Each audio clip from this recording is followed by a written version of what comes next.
Pertanyaan pertama datangnya dari Risma dari Bandung. Assalamualaikum warahmatullahi wabarakatuh. Assalamualaikum warahmatullahi wabarakatuh. Semoga Buya beserta keluarga diberikan kesehatan dan kekuatan untuk terus berdakwah. Amin ya rabbal alamin. Amin ya rabbal alamin. Mohon izin bertanya Buya.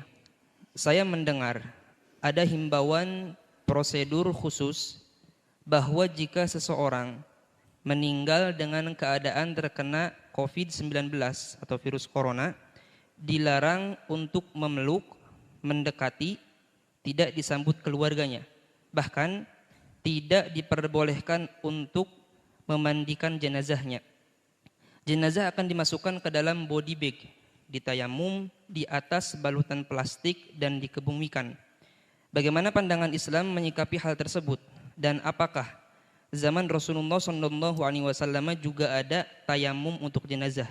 Mohon jawabannya Buya. Terima kasih. Bismillah. Yang pertama adalah kepada keluarga atau siapapun yang tertimpa ujian. Jika itu adalah dari ahli la ilaha illallah, maka ketahuilah tidak ada ta'un yang Allah timpakan. Ta'un itu wabah, penyakit yang Allah timpakan kepada ahli iman kecuali karena Allah ingin menjadikan dia mati syahid. Mati syahid, aman dari siksa Allah. Kembali kalau kepada hikam ibn al-istislam, serah. Jadi bagi yang meninggal dalam keadaan kena wabah semacam itu, wabah apa saja termasuk ta'unnya corona ini, virus corona, maka insya Allah orang-orang yang dari ahli la ilaha illallah itu dia mati syahid. Satu. Sampaikan kabar gembira ini kepada keluarganya agar tidak berlarut dalam kesedihan. Yang pertama. Yang kedua, jika ada orang meninggal dunia, kemudian ternyata ada virus yang nempel atau yang ada pada orang tersebut, dikhawatirkan menurut ahlinya, dalam hal ini adalah medis, akan menyebar dan menular kepada yang hidup, maka menjaga yang hidup itu sangat penting. Jika diputuskan oleh medis tidak boleh ada yang bersentuhan, ya jangan menyentuh. Karena tidak boleh bersentuh dan sebagainya, maka tidak perlu dimandikan dan tidak perlu diapa-apain, langsung dikuburlah. Ini pertanyaan bagaimana hukum dalam Islam? Begini. Jika ada satu jenazah yang tidak bisa dimandikan karena beberapa sebab, diantaranya adalah karena mungkin semacam kebakar kalau kena air tambah hancur, atau wanita yang meninggal tidak ada wanita yang memandikannya, atau tidak ada laki-laki yang mahram dengannya, ini termasuk yang sering dilupakan. Yang memandikan wanita hendaknya wanita. Jika tidak ada wanita yang memandikan, diambil dari mahramnya wanita tersebut. Jika ternyata ada wanita di kampung meninggal dunia, wanita sudah nggak ada, tinggal dia saja. Kemudian laki-laki yang mahram pun nggak ada, maka dalam hal ini ulama mengatakan tidak perlu dimandikan. Karena kalau dimandikan akan membuka auratnya. Lalu ditayamumi atau tidak? Dalam madhab Syafi'i sendiri, Imam Romli mengatakan nggak usah. Selagi tidak ditayamumi, maka ya tidak usah disolati. Menurut Ibnu Hajar dalam madhab Syafi'i, ditayamumi lalu disolati. Nah ini sebabnya adalah karena meninggal tidak ada yang memandikannya, karena tidak ada yang mahram atau tidak ada yang sejenis. Atau ini yang sebab tidak bisa dimandikan karena ada wabah penyakit yang saat ini kita bahas. Ada wabah penyakit. Jika menurut medis memang wabah itu bakal menular, maka tidak usah dimandikan. Jika tidak bisa dimandikan, ya sudah, tidak usah ditayamumi. Setelah tidak bisa ditayamumi, lah ini sampai di sini. Baik, tidak dimandikan, tidak ditayamumi. Tidak dosa Anda yang hidup. Kenapa? Karena apa? Ini fardu kifayah dan kita tidak mampu melaksanakannya. Menjaga yang hidup lebih penting. Yang wafat insya Allah sudah diampuni dan dia mati syahid kok. Jadi yang keluarga tidak usah dirundung sedih karena keluarganya tidak ada yang memandikannya, tidak ada yang menyolatinya. Maka tidak usah dirundung sedih. Ini perlu kami hadirkan. Dan semoga tidak akan menjadi khilaf di lapangan. Maka kami sampaikan, hadirkan kesimpulan permasalahan begini. Maka ada sebagian mengatakan harus solati, ini tidak solati. Saya hadirkan pembahasan fikihnya. Enggak usah ribut. Sudah ada yang meninggal kok ribut. Jadi begini. Ulama berbeda pendapat dalam hal ini. Setelah tidak dimandikan dan tidak bisa ditayamumi, disolati atau tidak. Kebanyakan ulama mengatakan, kebanyakan ulama ini adalah jumhur ya. Kebanyakan ulama ini jumhur madhab Syafi'i, kemudian madhab Hanafi, jumhur Syafi'i, madhab Hanafi, kemudian jumhur Malikiyah, termasuk madhab kita Syafi'i, mengatakan selagi tidak dimandikan dan selagi tidak ditayamumi maka tidak disolati. Sebab syarat sahnya untuk disolati adalah karena dimandikan atau menggantikan mandi, namanya tayamum. Oke. Ini pendapat ulama.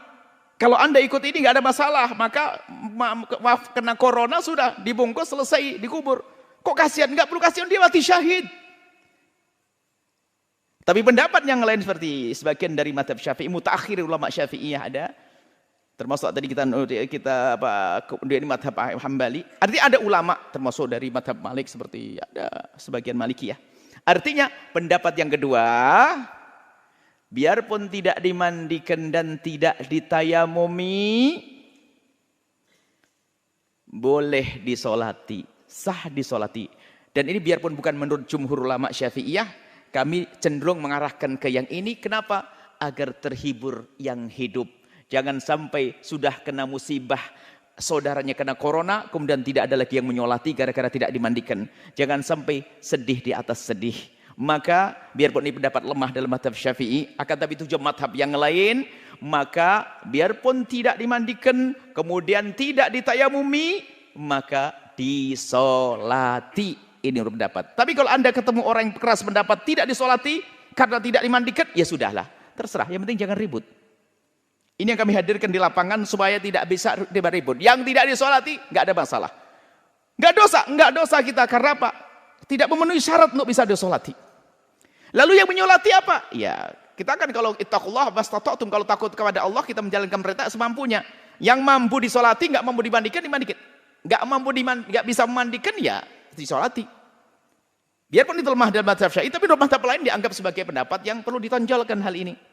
Artinya dalam hal ini ada dua pendapat besar, Anda tidak usah ribut. Yang kena corona, semoga Allah menjaga kita dari penyakit itu. Yang kena corona, yang sudah meninggal dunia, kemudian takut wabah menular, sudah langsung dibungkus, tidak usah dimandikan, tidak usah ditayamumi. Kalau mengatakan itu pendapat ulama mengatakan tidak disolati, nggak ada masalah. Tidak disolati. Tapi bagi yang mengatakan mengadakan diri solati. Adapun cara mensolati dan menguburnya nggak usah dibawa pulang ke rumahnya. Di mana tempat penguburan yang tercepat, biar wabah tidak mengganggu yang hidup. Jadi dikubur di mana saja sudahlah. Sama, bumi Allah tuh sama, dikubur di sana sini. Kalau ahli surga ya ahli surga. Bukan kalau dikubur di kota langsung masuk surga, kalau di hutan langsung masuk neraka, nggak ada. Nggak usah perlu dilihat si fulan. Kalau dilihat nggak langsung gara-gara dilihat kemudian dia menjadi hidup lagi juga enggak kok. Biarkan sudah dikubur secepatnya. Kemudian cara mensolatinya mungkin ya biarpun tidak dimandikan dan tayamum, ikut pendapat yang mengatakan disolati, cara mensolatinya sudah secepatnya di situ. Dirawat secepatnya. Disolati berapa orang? Kalau tidak sempat disolat di situ, disolati di atas kuburnya. Kalau mungkin khawatir kita kena wabah karena ini mayat masih ada, setelah dikubur disolat di atas kuburnya. Dan ini pernah Nabi menyolati seorang wanita ajus yang pernah meninggal, Nabi tidak tahu, Nabi ke kubur, lalu Nabi sholat di atas kuburnya. Sholat jenazah. Kalau tidak begitu, dengan sholat gaib, Anda dari jauh.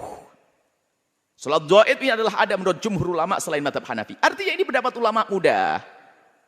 Jadi kami lebih senang untuk menyampaikan, ngikuti yang mengatakan dilakukan sholat agar yang hidup ini terhibur. Jangan sampai sudah mendapatkan musibah, tidak ada menyolati bapaknya, tidak menyolati saudaranya. Tapi tetap disolati. Disolati menurut pendapat ini. Ini sah. Ini pendapat di para ulama.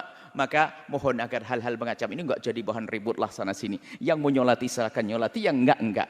Yang jelas, yang hidup harus dijaga. Adapun dia yang mati dalam keadaan kena wabah ini, insya Allah mati syahid dari ahli la ilaha illallah. Dan semoga Anda semuanya sehat lahir Anda. Tapi jangan lupa, jangan mikirkan kesehatan lahir, tapi kesehatan batin. Jangan mudah bermusuhan, jangan mudah caci maki, jangan mudah olok mengolok. Gara-gara pendapat ini kadang-kadang olok-olokan. Ini makanya sengaja kami hadirkan perbedaan-perbedaan ulama ini, biar ya agak sedikit lega lah bahwa, oh begitulah Enak kalau mengerti begitu. Jadi kalau Anda ketemu ulama yang mengatakan tidak mau menyolati, ya nggak ada masalah. Dia benar kok. Kalau ketemu ulama yang menyolati, ya benar kok. Ada yang diikuti. Maka Anda tenang, indah. Batin Anda pun akan terjaga. Ini saja. Semoga Allah mengampuni kita semuanya. Yang telah meninggal dunia dari kaum dari ahli la ilaha illallah yang kena wabah corona ini. Semoga benar-benar mati syahid. Dan yang ditinggalkan diberi segala kebaikan di dunia dan akhirat. Dan semua dari kita dijaga oleh Allah Subhanahu wa taala.